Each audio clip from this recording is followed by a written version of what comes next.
I'm telling you, you are wrong. Jordan, do you think I'm right or do you think Greg's right? Thank you. I have to eat it every day, and you are wrong. Because I stop trying to justify it for yourself. Whatever you got to tell yourself to like make it taste better. I used to not like it, and I've come around to it because they've updated the practices and made it better. What's going on, guys? MLB live before lock, and Josh and I not talking about basketball today. Rather, we're talking about vegan cheese and whether it tastes any different from the regular cheese. There are some really terrible ones, Josh, but I am telling you, there are some vegan cheese that you cannot taste the difference between it and regular cheese. Is it Fremunda? No. No. Nah, it's so there's different. Is there anything else vegan about pizza? Well, I mean, like so it's just because I can't have dairy. Okay.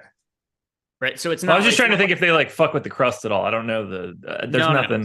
No. Crust stays exactly the same. Everything like, so they get confused because there's a pizza place down the street from me. They make vegan pizza. So I order a vegan pizza, but with like meatballs and pepperoni on it. They're like, what? They get really confused. They don't understand. And that's where we have to explain to them, like, no.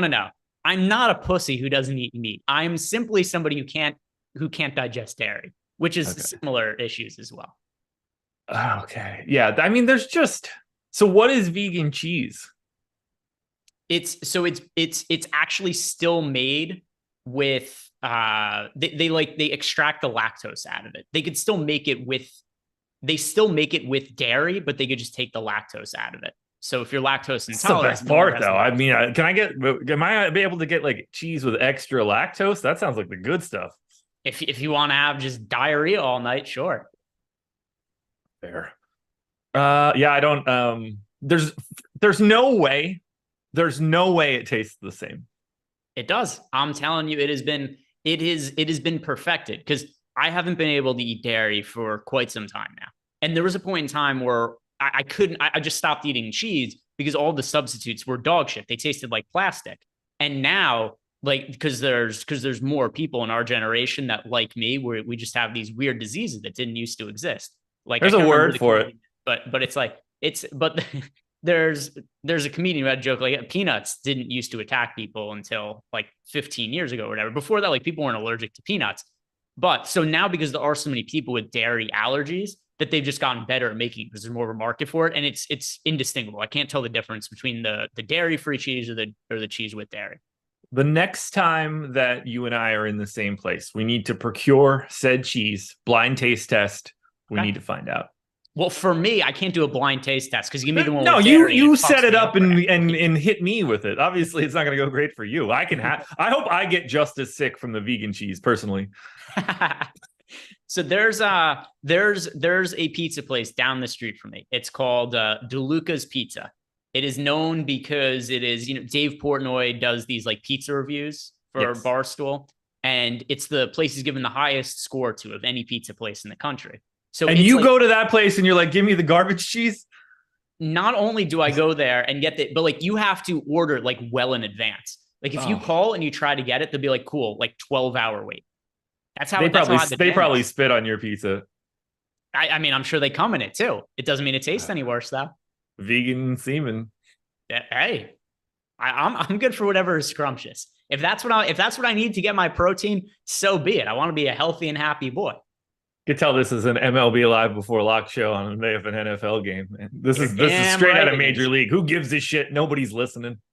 5-game slate, and we've got a Coors Field game to break down. We actually just got all the lineups in because we didn't have the Texas Rangers lineup, but now that is there. So I'm gonna refresh this to see what looks good there. Hopefully, everybody that was supposed to be playing is going to be playing. And as you guys come in, do us a favor, like the video, subscribe to the YouTube channel. Hopefully you are as excited about the end of the baseball season as we are, because we've got a few days left. MLB regular season ends on Sunday, and then we've got the playoffs starting. No games on Monday, starting back up on Tuesday. So we'll be covering it. We don't know what the schedule looks like yet. The MLB hasn't even told us what times the games are starting yet. So we'll be covering everything next week.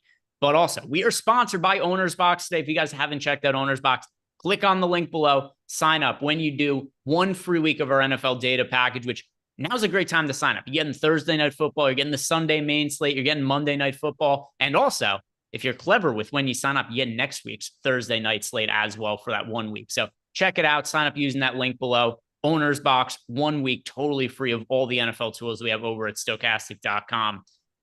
Josh, how do you feel about this baseball slate? Just like any general takeaways before we start diving into it? Pitching is wild. You're either a good option today or you do not exist. There's like a pretty clean line in the sand drawn there. Hitting is just irritating. We've got the Dodgers in Coors on a 5-game slate. Like you immediately have a decision point of, am I playing Coors or am I not playing Coors? And like that's like a 50-50 proposition across the board here between ownership for the Dodgers and the Rockies. I hate it. Like it's not a fun slate because of that. If the Dodgers game just didn't if that was just a different game, I think it'd be a pretty fun slate. That said, now we just have a conversation of how much do you like the Dodgers? Would you rather have the Dodgers or the field? Because we're pretty close to that being a real conversation. Yeah, and I mean, we'll talk more about them once we get to the stacks. And if you guys have any questions for us in Discord or YouTube, throw them into YouTube chat, throw them into Discord. I think we'll be able to get to pretty much any questions you guys have over the course of the show. Our top stacks tool, we have the Dodgers with a 36% chance to be the top scoring stack. And it's really funny, Josh, because you said, is it Dodgers or the field? Well, I'm playing 20 lineups today. 10 of them are Dodgers stacks. 10 of them aren't. So in terms of Dodgers versus the field, pretty damn close to me in terms of being split what I want to do, because half my lineups are Dodgers, half of them aren't. Although with that said, even my lineups that are not Dodgers stacks, there are still some Dodgers players that make it into it. But it's a really hard team to get away from. Yeah, I mean, look, like you got to think about it even like a step further than their 35 or whatever percent to be the top stack. Like they're also then 50 plus to be top 2. And then you're just like, oh, because you can finish second and by a point. You can be like those two can pull away from each other. Second can still be more than enough to get 3 or 4 of those Dodgers bats to be relevant. Like you don't have to just have number 1, and they are at the minimum 50-50 to just be one of the top 2 scoring stacks. That's when you start to really think about it and like break it down in the reverse way, where it takes a lot for them to not be at the top. And that's where it starts to get really preposterous. And by the way, Jared Kausher says, what does playing 20 fields mean? I said I meant 20 lineups. I might have said something incorrectly, but 20 lineups is what I'm playing today. And of those 20, 10 of them are Dodger stacks. That was what I meant. I might have communicated that incorrectly. Question that we had in the YouTube chat from, who was it that asked about the Braves? Oh, here it was.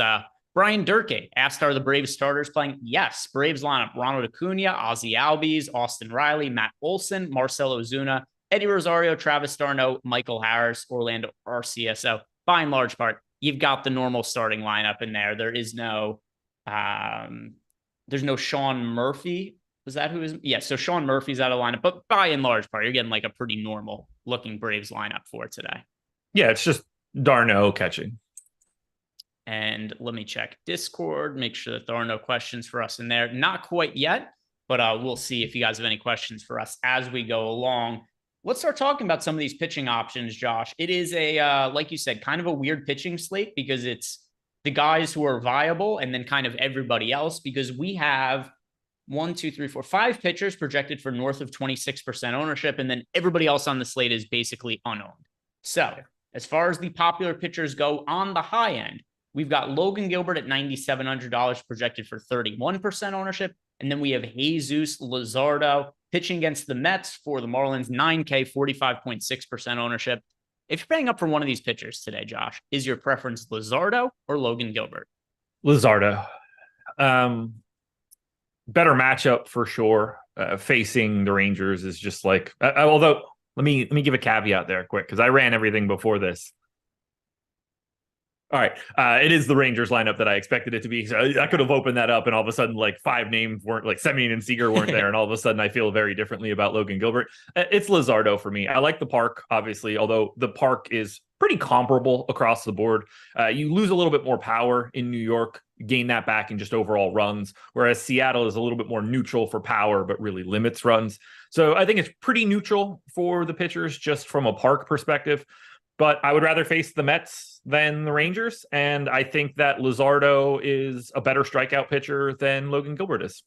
Yeah, totally agreed. And Luzardo's really had a great season on the whole. 3.73 ERA, 3.67 FIP. You mentioned the strikeout stuff, 27.7% this year. And this is a guy who was always a very, very well-regarded prospect and actually broke into the league and found some pretty quick success.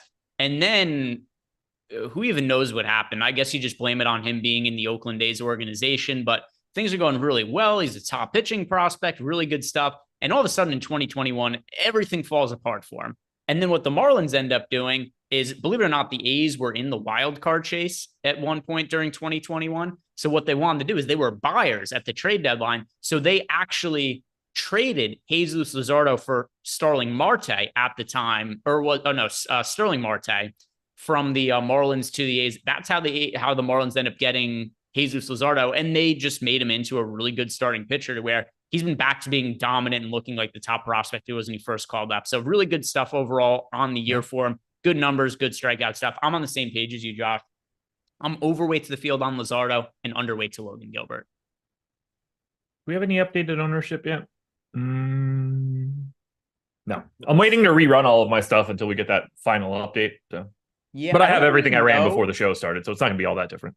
Yeah, and the other thing, too, is you've got the Mariners and the Rangers playing for a playoff spot, so we have normal starting lineups, but it was also always projected to be normal, so I don't really think anything is going to be changing on that front. No, everything looks pretty comparable. Like everybody that, from what I can see, everybody that we had in the ownership before I ran it is in the current lineup. So there's actually not going to be much of a change there at all for me, other than just simply our last update was an hour ago. We're going to refresh on a couple of the guys from the other lineups that are still out, which is actually honestly just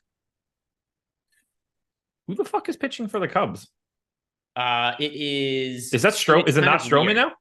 It's Stroman, but he's only an opener because it's Assad now. He's been pitching as Stroman's been pitching as a reliever. So like he's going to be the opener. Assad is expected to pitch the bulk of the innings, but like I don't have interest in either of them really.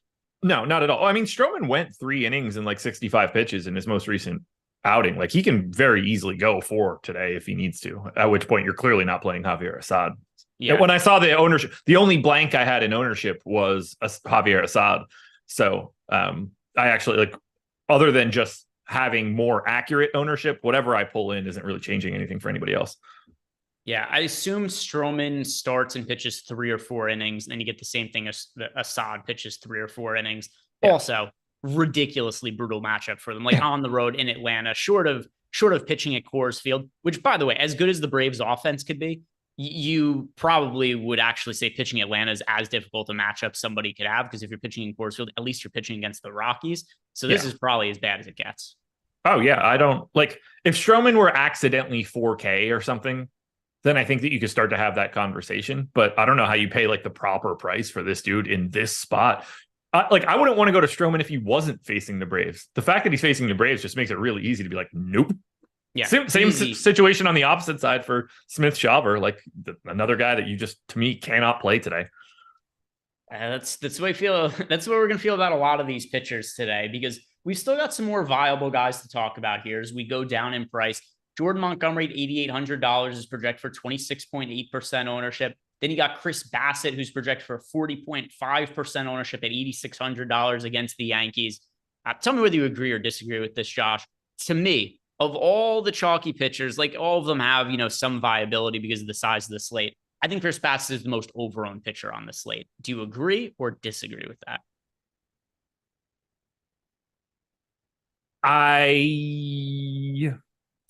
Both. Okay. So I think he's the most over-owned of the guys at the top. I think David Peterson might be pulling a little bit more than he should, but I think Bassett is the guy at the top end that is the most over-owned. David Peterson is also getting the benefit of like no one around him being feasible. He's become like a bit of a funnel too. Whereas Bassett, I think, is just sort of pulling his ownership pretty naturally. I'm a little nervous. Like the Bassett piece today, very interesting spot for Chris Bassett, just because of the way that he pitches. 209 X ISO to lefties, but it's the Yankees. They don't really have a shit ton of lefties. You're going to get Austin Wells. You're going to get Oswaldo Cabrera, and now you're going to get Estevan Florial. So we're going to see a pretty healthy amount of righties. He doesn't get touched at all by righties, but one of those righties is Aaron Judge. It does not matter at all if you give up power to people like that. He will golf one out pretty quickly. This is as good of a spot as Chris Bassett can be in, but also still a little scary given the power in the Yankees lineup. I like the Yankees side of this game just because of Bassett's ownership. Yeah, let me see. Where am I? I'm getting to some ownership to the Yankees. Nothing crazy. I am underweight to Bassett. Of all of the pitchers on the slate relative to their ownership, I'm most underweight to the field on Bassett. And it's not because I think he projects poorly or anything like that relative to the other options. I think he projects okay, but the 40.5% ownership, just a little bit too much for me to want to eat on this particular slate. So like we've got a lot of ownership going to Luzardo. I think the Luzardo ownership is more justified, at least for me, than Chris Bassett, because Luzardo is such a better pitcher. I have Luzardo like 7 percentage points ahead of him in terms of just being like generic implied ownership. Doesn't really mean anything, but just on a dollar for dollar basis, I prefer Luzardo. You're going to like this comment. We've got a comment in here in the YouTube chat. Tyler Schaust, who said, I thought this was an NBA stream. Tyler, appreciate you. That's that's one of the real ones out there. Somebody who comes to the baseball show after watching yesterday said this should be an NBA stream. Tyler, we appreciate you. And thank you. Like the video. Subscribe to the YouTube channel. Soon. Less than a month until we've got the basketball season starting back up. I can't wait, also, man. We've got Jordan Montgomery. About the same price as Chris Bassett. I'm not playing a ton of Montgomery, but relative to ownership, if I had to choose in a large field tournament to fill out a lineup, particularly if it's a Dodgers stack that's going to be super chalky, I would go towards Montgomery over Bassett, two guys who I think should be projecting about similar. I do have Bassett slightly better, but not to the point where he should be 40+% owned. And then you've got Jordan Montgomery in just the mid 20% range. So relative to ownership, I think Montgomery is a decent looking option. Wouldn't be somebody I play in cash games today, though. No, I agree with you there. I am getting to Montgomery. I have no issue there. I think a lot of that just has to do with the Bassett ownership. It makes it a little bit easier to get there. Honestly, I'm mostly just getting to those top 4 guys. I am fading David Peterson as the value option, which is really changing the construction of my lineups quite a bit. But, looking at Montgomery, lefties don't hit him at all. Unfortunately for him, he's only going to see one of those. So that's going to be JP Crawford. And then he's not exactly a home run threat to begin with. So we're not going to have to worry about a home run getting hit from JP Crawford. Righties are only at 166, though. The only downside, it's a decent strikeout matchup. I think Montgomery just sort of works. Park's great. Matchup, Seattle's good-ish. I don't know. Montgomery's just like a guy that exists today. I don't really have a take. He's like 27% owned. You want to tell me he's like 30? Yeah, that it all just makes sense. This is where shit gets really stupid on this slate. The low end sucks, but you kind of need access to the low end to play the Dodgers. The Dodgers are the best play on the slate as far as stacks go by a country mile. Yeah. It's very hard to avoid the Dodgers. We opened the show by talking about that. Well, we opened the show by talking about dairy-free cheese. Then we got into the Dodgers. When we started talking about baseball, it came down to the Dodgers. If you are going cheap at pitcher, which is necessary to pay up at offense to some extent, your options are David Peterson at 35.7% ownership, and then all of the rest of the dog shit, which is the Stroman and Assad situation, those guys are probably not viable because they're on the road in Atlanta. They're each going to be throwing like 2, 3, 4 innings. Then you've got AJ Smith-Shawver, you've got Luke Weaver, you got Ryan Yarbrough, you got Chris Flexen. So those two, Yarbrough and Flexen, are going to be pitching at Coors Field. So let's start with Peterson, Josh. He's the cheap guy that makes the most sense from a projection standpoint.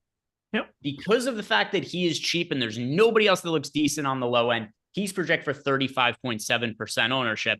Is that too much? A little bit. He's obviously like a fantastic dude to get to. Like the strikeout stuff is different than it had been. I understand why he's getting it at 7K. But a chunk of his ownership just has to, like, if he were 7K, if he were 8,600 like Chris Bassett, he would be pulling a very minimal amount of ownership in comparison. So a lot of what he's getting is salary dependent. So it's not necessarily that I don't like Peterson or that I think he's overowned, because I do. But if you have like 25% of it, it's fine. I think it just sort of opens you up to be a little bit interested in the Marlins. Yeah, I mean, you just look at Peterson. It's like I get Peterson in a bunch of my lineups, and it's just because if I like a lot of the Dodgers, where else am I going for cheap? Like, it's just kind of Peterson or bust because these other options are such total dog shit. If you were playing, Josh, somebody who's not David Peterson, are there any other cheap options that really stand out to you? No, can't do it. Can't do it. I mean, I guess the answer is Yarbrough. He's the only other guy that's pulling any ownership. I don't think Yarbrough and Luke Weaver are all that different today, but like, I don't want to die on that hill either. Like these, they shouldn't be all that separated. The difference between 8% ownership and 1 isn't meaningful. Neither one of these guys' ownership is meaningful if 5 other guys are 25 or higher. So like, do whatever you want with that to that regard. But Weaver shouldn't be unowned if Yarbrough can still get a little bit of love. The Rockies' implied run total, I have it at least at 4.9. That's the same run total as the Blue Jays. So we're not talking about like wildly different run environments at that point. But that's not, we're nobody's tuning in to find out if they should pivot from Ryan Yarbrough to Luke Weaver. I don't want to give that advice out. No, and then I mean, also if you look at like our top pitchers tool for reference, it's the exact same projection on these two guys, and it's shitty for both of them, by the way. So we've got like just nothing really separating Ryan Yarbrough versus Luke Weaver, other than the fact that one of them's 8% owned, one of them's 1%. It's hard to really advocate for either of them, though. Apparently, Adam is playing baseball and then going to the Orioles game. He's a real moron. For which reason? Well, I got a message from him. And he said that he's playing a ton of Miami. I think because of the David Peterson ownership, he's like jamming the Marlins and he's really unhappy about it. He basically doesn't have the Dodgers, which he's also unhappy about. Rangers are getting jammed pretty aggressively. And he said, why did I do this? It's making me late for the Orioles game. I was like, I don't know why you did it. It's an NFL day. It's one of the worst MLB slates you can play. And you're just sitting over here making lineups instead of going to the Baltimore game. I'm thinking I'm not jamming the Marlins in the lineups I'm playing. I think I'm going to play them in single entry, though. I think I'm going to go Marlins. Let's see. What is this lineup I'm looking at here that I want to go with? All right. So I'm thinking a Marlins Dodgers stack. I'm already going to be way different in the field, right? Anybody who's playing Peterson in single entry, which is going to be a lot of people, are going to be any Peterson lineup is going to be Dodger stacks. So I'm thinking if I go Marlins against Peterson and then also fill it, because the Marlins are very cheap today. So then you could fill out the lineup with Dodgers. I kind of think that's a pretty good construction for smaller field tournaments, but I can't get away from the Dodgers and large field stuff. Yeah, I would expect Peterson's ownership to be higher in small field than it is in our projections. And at that point in time, having some sort of connection to the Marlins, I think just makes a lot of sense on this slate. Yeah, so that's the way that I'm going to be going about those single entry fields. And let me go and check Discord to make sure there aren't any questions that we missed out on. And if not, Jordan, fire up the lineup generator. So we'll start looking at some of those lineups and see what's popping up for us in that relative to some of the stuff that we've been talking about here. We'll build some contrarian lineups, but I have a feeling it's going to be a very, very, very heavy towards the Dodgers, no matter what settings that we end up selecting here. But go as it should contrarian, and we'll just see what ends up popping up. I have a feeling it's going to be like Dodgers, Luzardo, Peterson. Still going to end up being what pops up. And if you guys want to sign up for the lineup generator, cheapest tool that we have on the site for baseball. But cheap doesn't mean bad. It just means good value. And you get access to this for less than $10 when you sign up for the first time using that link below. And yeah, our lineups here at 97% Dodgers stacks, Josh. That is not surprising to me. No, it's not. Look, they're just on a completely different. We talked about it in the lead up to the show. It's just they're on a completely different level statistically than anybody else on this slate by miles. And the only thing that could have made this close is if like the Braves happened to be playing in Cincinnati or something today. That's the only alternative, or like the Padres were playing in Cincinnati or something.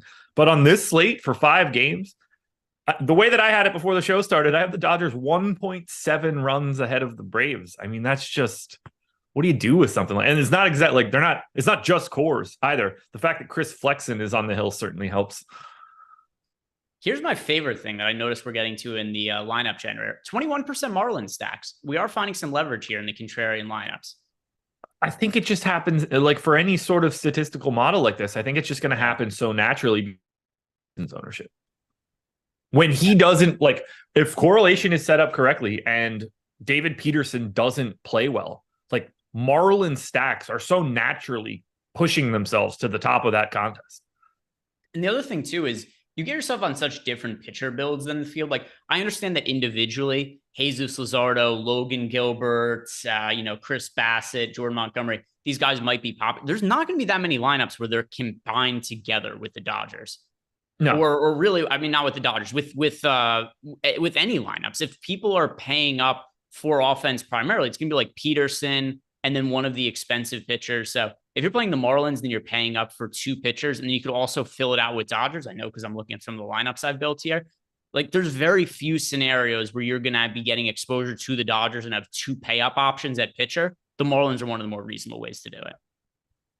I mean, unless you have my lineups, at which point I have 59 Dodger stacks and 11%.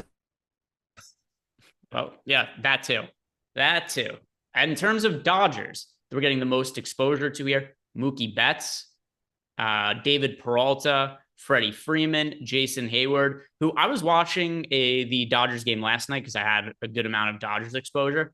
Jason Hayward, I've never seen somebody stand so far away from the batter's box. He looks like he is a 10-year-old who's afraid to get hit by the baseball. Fuck, what's his name? Is he on the Rockies? Oh, God damn. No, oh, my God. I watched 2 nights ago. Dude might as well have been out of the batter's box. He hit like shit. His first 3 at-bats, he just hit ropes to the first base. Like, the only thing that he could do was be really early and, like, hit one up the line. Oh, my God. What game was that? I've already forgot. He's been on 3 separate teams this year. Used to be a prospect. Was it Raimel Tapia? McMahon? No, I think it was Tapia. If anybody in chat knows who on the Rockies stands really far away from it might not have been the Rockies. I think it was, yeah, no. It was Raimel Tapia on the Rays. He stands nowhere near. John Warner's agreeing with me here. I had a bunch of him, dude. And like it was just outside corner. Like they weren't coming anywhere near him. I was just like, bring in a lefty that just like leaves the ball on the inside of the plate. The only way this guy is ever going to make contact with. I've never seen someone, his back foot was on the outer half of his batter's box and his top foot was out of the batter's box. All right. I just sent Jordan. If you could blow up this picture of where Jason Hayward stands, and then we'll put it up on screen because I just messaged it to you in Slack. He stands outrageously far away from home plate. And then we'll look back. I'm going to do everything I can to find the Raimel Tapia one from yesterday or 2 nights ago. When was that Rays game? 9/26, 2 nights ago. So Tuesday's Rays game. Tapia, who used to be on the Rockies. Here it is. Look at where Jason Hayward stands. Okay, so this is basically going to be the same thing, but Tapia's stance is open, so it looks more extreme.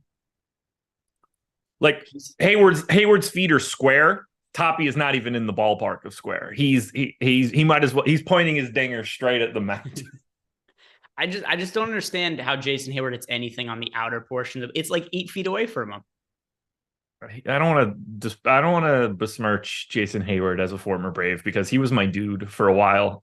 Like He used to be really good. I bought Katie a Hayward jersey shirt, and dude left the team the next year. It was nonsense. All right, where's this Rays game at? Tommy David Walker in chat says he's very tall, Greg. Greg has clearly never played baseball. I have played baseball, not well. All right. So there are certain sports like I played. So there are sports because it's funny. Like people come in and be like, oh, this guy does he even hoop? Does he even do whatever? There are certain sports that I played. I played a lot of sports when I was younger and I played basketball well. I was good at golf, baseball.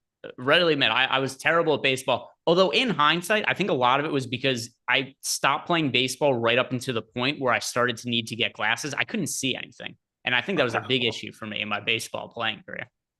I can still picture pitching and trying to like check a runner at first, but looking through the left side of my glasses, being like, I don't fucking know where he is, man. And I got contacts freshman year of high school, so that made it a little bit better. But pitching in like Babe Ruth and like, you know, like 8th grade, like 15-year-old ball, trying to check somebody off the mound. I couldn't see that dude save my life.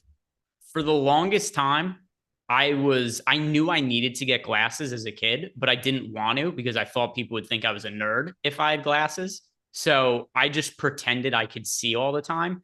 I went probably ages 13 through 15, not being able to see anything in class, not being able to see anything like whatever I was playing sports or anything like that, and just pretending I could because I was afraid of getting glasses. So that was really the end of my baseball career. Yeah, that doesn't seem like a great idea. I can't get to clips of this shit, so we're shit out of luck there. But yeah, you should have just been a nerd, man. You're nerd ass Greg. I figured it. I figured out my path later as I'm wearing a Lilo and Stitch shirt on a baseball stream for my Thursday night here. So I figured out my path. At the time, I was afraid of wearing glasses.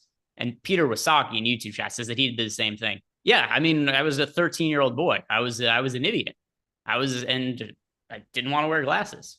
And then for some reason stole the shirt of a 13-year-old boy to wear on this stream. No. You've misunderstood. I got the shirt a very long time ago and simply stopped growing after I turned 13. Gotcha. Yeah. Gotcha. A little bit different. Stole from myself. I wish that I could find out how to show this goddamn at bat. And good point by Obi-Wan in the YouTube chat. It was Nerd Ass Greg. Now it's Clean Ass Greg. CAG. We got the bidet in the house now. Clean Ass Greg. That's good.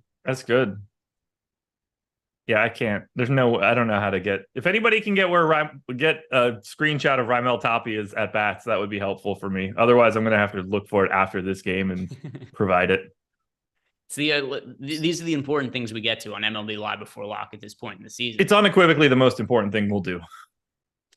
Baseball lineups here. We've got, in terms of Dodgers exposure, Mookie Betts, David Peralta, Freddie Freeman, Jason Hayward, Chris Taylor, Max Muncy, Austin Barnes, all of these hitters 40+% owned. And Kike Hernandez must feel like an idiot because he's the only player in here that's coming in less than 40% of lineups from the Dodgers, and he's still at 31%. So loading up on the Dodgers, a whole bunch of them.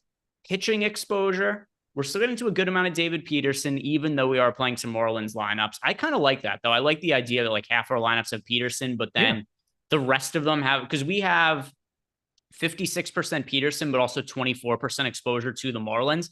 Like, that's not a terrible split. I think it's a pretty reasonable way to build lineups and get a little bit of leverage against them and hedge. It's a lot more Logan Gilbert than I'd want at 56%. But other than that, I feel pretty good about the rest of the stuff in here. Getting to a good amount of Coors Field exposure, not just the Dodgers, but also the Rockies. How do you like the Rockies as a stack, Josh? And how do they stack up relative to non-Dodgers teams on the slate? Well, if you're playing the lineups that I generated before this show started, and we just got ownership a minute ago. So I actually did refresh, and I'm going to run a fresh set of, I think the bat flip or whatever has 6,500 entries in it. So I'm going to rerun that right now and get an idea of what has changed. But based on what I had before, the Rockies were my most exposed team. So it was going to be a really fun time of jamming in Sean Bouchard. Yeah, and it is, which I would imagine is a hockey player. Yeah, he's a lot of things. He's a baseball player. He also is somebody who I had as a one-off in a bunch of lineups yesterday, and he ended up homering. I'm fairly sure that was him. Could have been a different shitty Rockies player. They're all the same guy to me. They kind of are.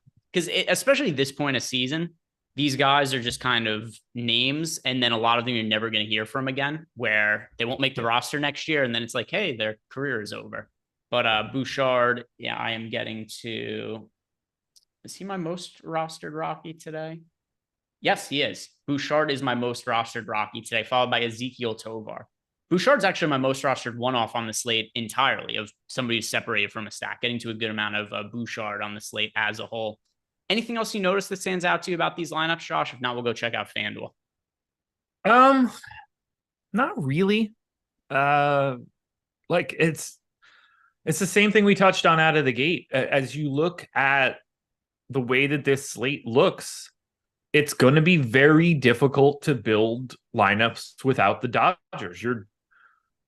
Even if they're like equal, your chances of success are significantly lower by going to the Dodgers or by not going to the Dodgers today in some way. So I'm not surprised by it. Is it too much? Maybe, but it doesn't feel wrong.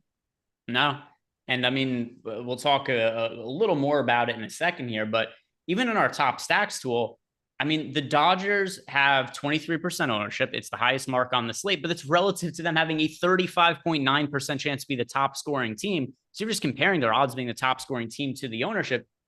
They're under-owned. And then even in terms of their odds being the top value, Josh, we even have them as the number one team with best projected top value odds on the entire slate. So as expensive as these players are, we still project them with better odds to be a top value stack than any other team because the Dodgers in Coors Field is kind of a broken scenario. So it would have been cool if maybe they gave guys the night off and we had like other decision points to make or something, but not the case. John Warner, I see that you said you tweeted me Tapia. I'm not confident you tweeted that to the right person. Oh, there it is. Got it. Wasn't popping up on my screen. Oh, yeah. Jordan. How do let's see. Let me send this to Jordan, unless Jordan gets to my Twitter faster. Shout out to John Warner, by the way. Agreed. I'm getting this to you as fast as I can, Jordan, but if you beat me, you beat me. All right. I sent the link to Jordan. All right. It's bad. It's real bad. Worse than Hayward? Anxious. I'm really curious to see what you think, if you think it's better or worse than Hayward. All right, I'll find out in a second. Oh, that's worse. because he's got the 1 foot is on the line. Yeah. He was, and there are situations where he's even more open than that with 2 strikes. And so the other part of this too, so like somebody in chat had said, so also, by the way, somebody in chat saying to me, Greg must have never played baseball for having the observation that he stands far away from the from home plate. Like this is a very general observation, but Jason Hayward, here's a difference also, because whoever was in the chat said Jason Hayward's really tall. Hayward is 6'5". Raimel Tapia, off the top of my head, is nowhere near that height. Tapia, I would assume he's smaller. He looks. I would guess he's like my size. He's 6'3", so he's actually taller than I thought. But still, he's standing that far away from the plate, and then he's also 2 inches shorter than Jason Hayward. Yeah, I don't know how he reaches anything on the outer portion of the plate. No, neither do I. Like, if you're going to stand that open, at least bring that back foot closer to the plate. I mean, there's no like. He must.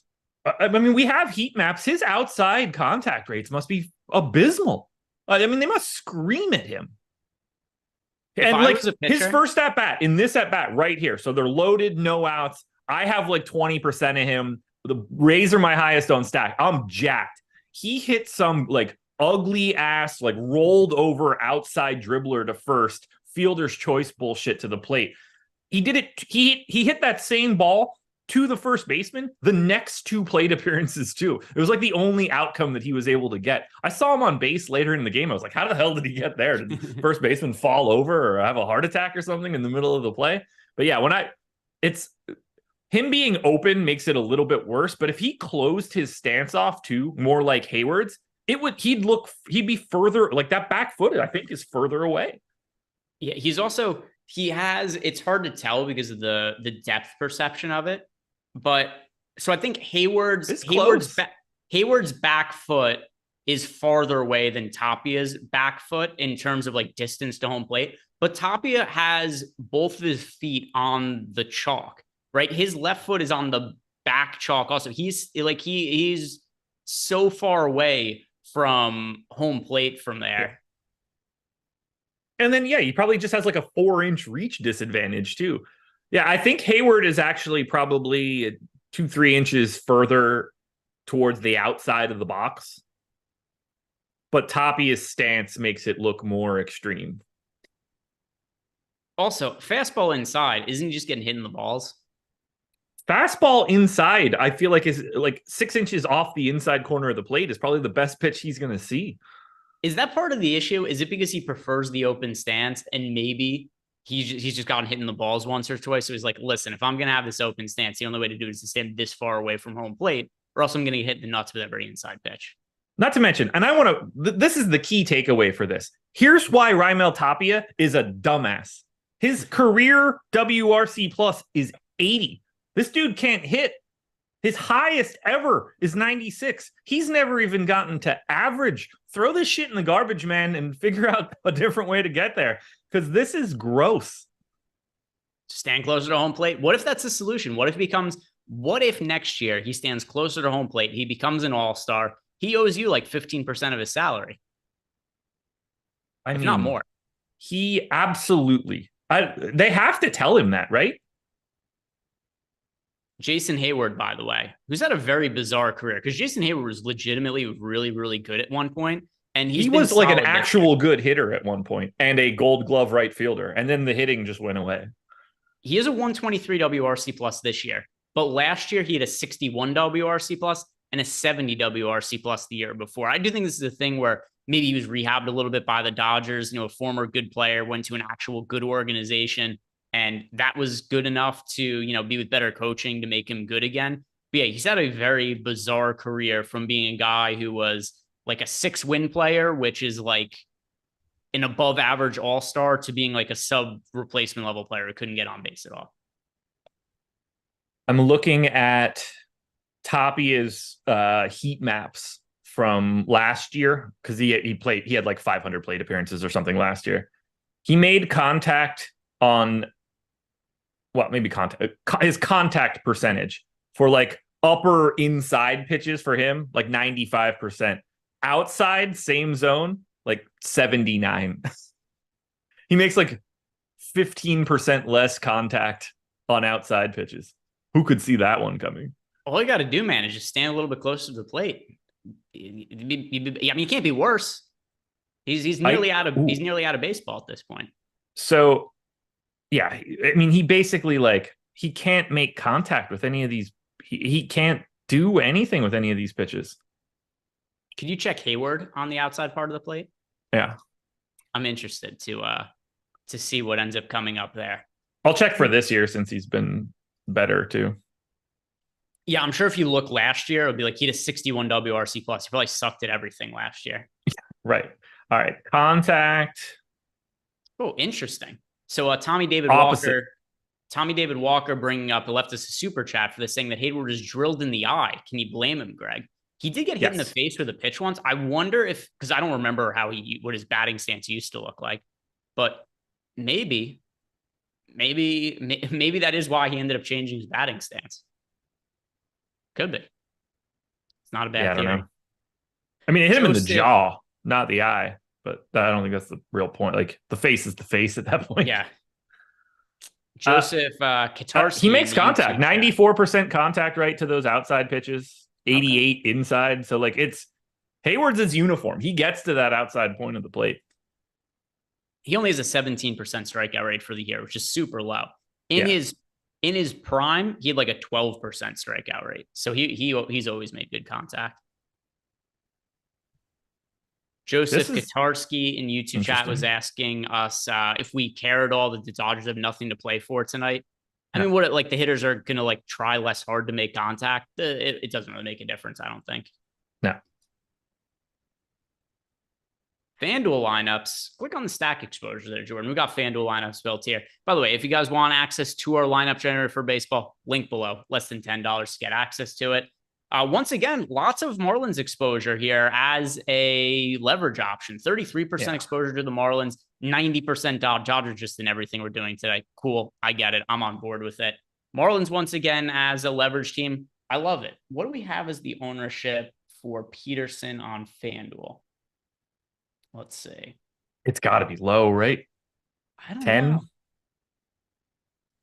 Let's see. So Peterson on FanDuel is projected for 12.5% ownership. So pretty close guess there. 12.5% for David Peterson. He's also $8,600 on FanDuel, though. Okay. That's different. 12.5% ownership at $8,600. That's more than I was expecting for that price point. Can't get on board with that at all. No, not at all. I would not want that. Cool. Super chat just came in. John Bryan. Thank you guys for yesterday and everything you guys do. Took down the MLB 12K solo shot, 1K to first place, as well as MLB 3K solo shot and the 1K strike 3. Can't thank you guys enough. John Bryan, thank you for watching the show. Thank you for the support and thank you for the super chat. Always cool to see when people watch the show, turn a profit. And don't forget too, add us on Twitter. Download that stochastic avatar, because if you guys come in the top of a large field tournament when you have the stochastic avatar, get 1 free month of the packages that we have here over at stochastic.com. And you're going to get a package of your choice. So whether it's, NFL, maybe you want to wait and you want to claim it for NBA in a month, you could do that as well. But yeah, package of your choice. If we're being honest with you, the best value is going to be the NFL or the NBA when it starts back up in a month. So just telling you guys the best way to get the most bang for your buck out of being in the Stochastic Hall of Fame. Download the avatar. You have a big win. Tweet at Stochastic Hall of Fame. And then, my advice to you is pick either the NFL package if you're an NFL player, or wait a month and get the NBA package, because that's going to be including everything, contest generator, Sims tool, all of that. And you can wait on the NBA one. You don't have to you're not shit out of luck if you win tonight. We don't force you to cash that in. We'll happily do that at the end of October if that's what you want to do. That's not going to be much of an issue.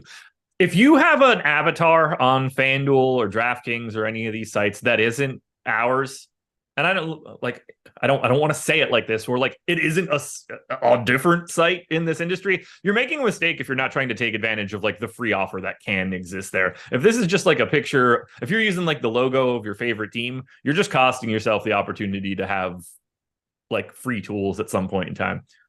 Change it afterwards if you want. I know that's not the messaging I should be giving you guys, but you're leaving something on the table by not at least switching to it right now and taking advantage. You're not going to gain anything if you just have the 49ers logo. Have you ever found people, because I've seen this happen before, have you looked at the top of the leaderboard and you're somebody's avatar? Have I ever what? Have you ever looked at a leaderboard on DraftKings or FanDuel and somebody has a picture of you as their avatar? I'm guessing that's happened, but probably not recently. There are people who use my Twitter profile picture as their avatar on DraftKings and FanDuel. I thought you were going to go with the nerd ass Greg picture. Yeah, somebody. So because there was probably sometime during the summer, it's probably a month or two ago, somebody won a GPP, and I had a few tweets about it. People hey, nice hit last night. And I'm like, my lineup sucked last night. I don't know what you're talking about. And then I end up finding out it's because somebody has a picture of me as their avatar on DraftKings. That's weird. It is, right? Maybe that's the wife of the husband of a man. That's your second account. I saw Brick, with some random year was leading the relay throw last night. I was making up all those fake accounts now. I see where we're going. That's how the edge comes back. Some fake Brick account. By the way, don't play with fake avatars, Amir Josh. Use the stochastic avatar because there's real monetary benefit to you when you win in tournaments. You get access to a package at the site, 1 month totally free. Yeah. FanDuel lineups, we are still getting to a good amount of David Peterson here, although also playing good amount of the Marlins against him. And then as far as Dodgers exposures, Freddie Freeman, Mookie Betts, David Peralta, Max Muncy, Chris Taylor, Kike Hernandez. Lots of Dodgers showing up everywhere, which I totally understand. If we scroll down here on the pitchers a little bit, Jordan, we've got David Peralta. We've got Logan Gilbert. Who else? Jesus Luzardo. There he is. Chris Bassett as well, filling it out. So the usual suspects there at pitcher. And let's do more of a broad overview of stacks here, Josh. And then we could wrap up the show. We'll do the dong picks, which my dong picked, it worked out yesterday. Jordan Alvarez ended up hitting a homer. So that was cool. We'll see if we could go back to back and find more homer picks for tonight. Smaller slate, 5 games. But let's see what we end up getting to in terms of stacks. And Josh, did Kepler homer yesterday? What's that? Minnesota had a couple homers. Did Kepler homer? He did not. I remember he had a decent game though. Okay. Oh no, he went 4 for 4. Yeah. No homers, but he had a good game. I count that as a win for you. I think if you go 4 for 4, that's the same. I mean, you got all 4 bases. True. And I think he had an extra base hit in there as well. I hope so. I don't know. All right. So Josh's home run pick yesterday didn't hit a home run. We're counting as a win anyway. So count it in the scorecard for anybody who's at home keeping stats. Josh won yesterday. For today, listen, the Dodgers are going to be super popular. I don't even know how much more we should talk about them just from a standpoint of I'm playing a lot of the Dodgers. You say like the Dodgers a lot. There's nothing else to really say here. What I think we can say, though, is if you are playing a lineup that is not a Dodgers stack, Josh, who do you consider to be the second best stack on the slate to get to? Well, if we're going based on my exposures, the answer to that question is the Rockies. But I don't necessarily think that's the way that we're approaching this question. Although I do think they're under-owned. I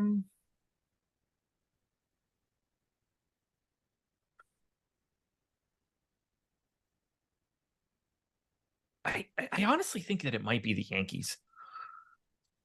It is the Marlins for me. And it's solely due to leverage that you're getting off of David Peterson. For sure. I think you can get a comparable amount of leverage from Chris Bassett. He just happens to be better. Is he better? Is Chris Bassett better than David Peterson? Yes. I'm going to say yes. Not like by a massive amount or anything like that. But also, I mean, at the same time, too, when Peterson struggled this year, it's largely been due to bad luck, BABIP, stuff like that. But, on the whole, I'm still going to compare. All right. 360 xFIP this year, 331 last year.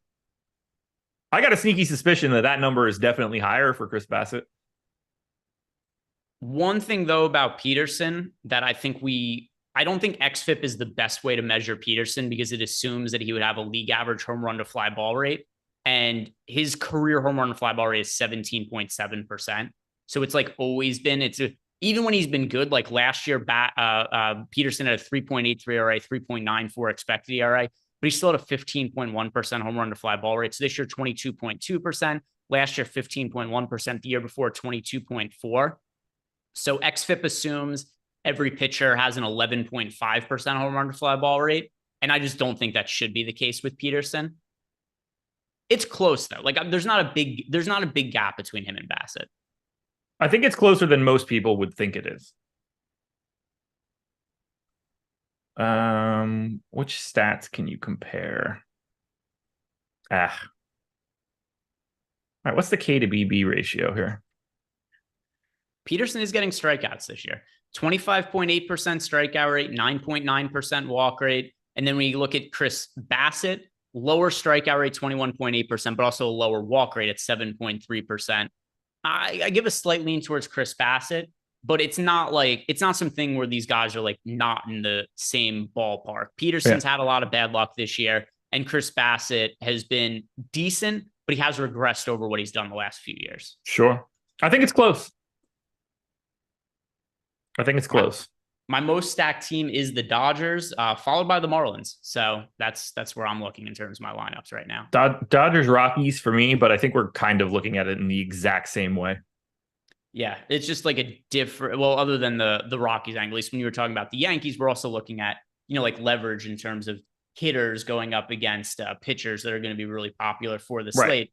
But in terms of like individual hitters, I think Sean Bouchard is one of the best hitter plays on the entire slate.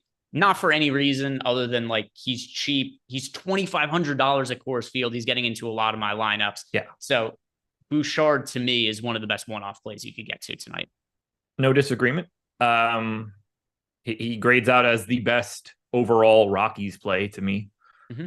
Because of the ownership, I think that Montero actually for the Rockies might be even a little bit more interesting. He's 8% owned, which is just comical at 3,400. But there are more first basemen to go around.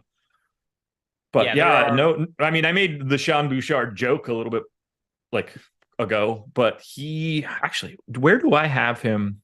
Yeah, I think he's the number one play of the day. I think He he should is. be I think he is the best play encompassing salary today on today's slate.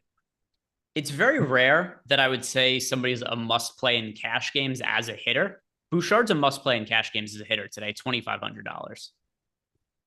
Maybe. Probably yes. I just don't know what the salary situation looks like, and I don't know how easy it is to upgrade. Like, if you make your lineup in the end and find out that you have like $1,400 left over, then you're moving Bouchard to Chris Taylor or something like that. I'm probably playing Chris Taylor at third base already, though. Not Muncy? Yeah, I guess that's it. So if I'm I just don't know, like, you're going to take a cut somewhere. I just don't know where that is. Like, I haven't prepped that out. Because obviously, like, Muncy and Taylor are your two best third base options by a mile. Or it's Alan Trejo, which does not make anybody feel any better, I'm sure. Nah, but in terms of like, I let me just see if I just built. So if I built a lineup that would be like my best projected lineup, I think it would have Chris Taylor, Bouchard, and Muncy in it anyway. I'm going to run mine just to see it since we got plenty of time and it's going to take me 2 seconds to do this. I'm already on FC. Yeah, I'll do that too. I'll turn off like the stacking rules that I have and whatnot. All right. Using my personal projections, I do get Taylor at third. Luzardo, Bassett, four-man Dodger stack, Freeman, Taylor, Betts, and Peralta. Three-man Rockies, Austin Wynns, Brendan Rodgers, Sean Bouchard, and then John Birdie, shortstop. So for me, if it's just running by like best overall projections, Yeah. Peterson, Luzardo at pitcher. It is Chris Taylor at third base, and then the outfield is Betts, Kiki Hernandez, and Bouchard. Okay. Where are you spending that extra salary that now that you have when you have Peterson in there? Who are you paying up for not on the Dodgers? Just Dodgers. It's Is it really? Because I mean the lineup has Mookie Betts, who's $6,700, Freddie Freeman, who's $6,500. Yeah, I have both of those guys with Luzardo and Bassett. That's why I was curious if you were getting to somebody bigger than that. Yeah, let's see. What's the difference then? So pitcher, Luzardo, Peterson. Catcher, I have Alejandro Kirk, who is 3,000. Okay. First base, Freeman, 6,500. Yeah. Brendan Rodgers, 3,600 at second base. Taylor, Tovar, 4,100 at shortstop. Okay. And then outfield, Betts, Hernandez, Bouchard. Yeah. Okay. Yeah, it's not all that different. Yeah, it's like almost it's funny because a lineup seems drastically different when the pitchers are different, but it's like a what was it, a 2v2 swap or something, 3v3? 3v3. Yeah, pretty similar though. Let me see. Give me yours one more time. You can go relatively quickly. So it was Luzardo, Peterson, and then Kirk, Freeman, Rodgers, Taylor, Tovar, Betts, Kike Hernandez, Bouchard. Freeman, Rodgers, Taylor, Tovar, Betts, Bouchard. Who's the last outfielder? Betts, Bouchard, Kike? And Kike, yeah. Okay. I have that one projected for 109 on the dot. My optimal was 112.02. So we're not too far apart from each other. That's for sure. Are there any stacks you don't like today, Josh? Any stacks you look at and you think are like well over-owned on the slate? The Blue Jays. What do I have? Blue Jays. The Cubs too. I'm underweight to both of them. So I'm on the same page as you. They are teams that are projected for 12.4% ownership for the Cubs in our top stack school, 9.6% ownership.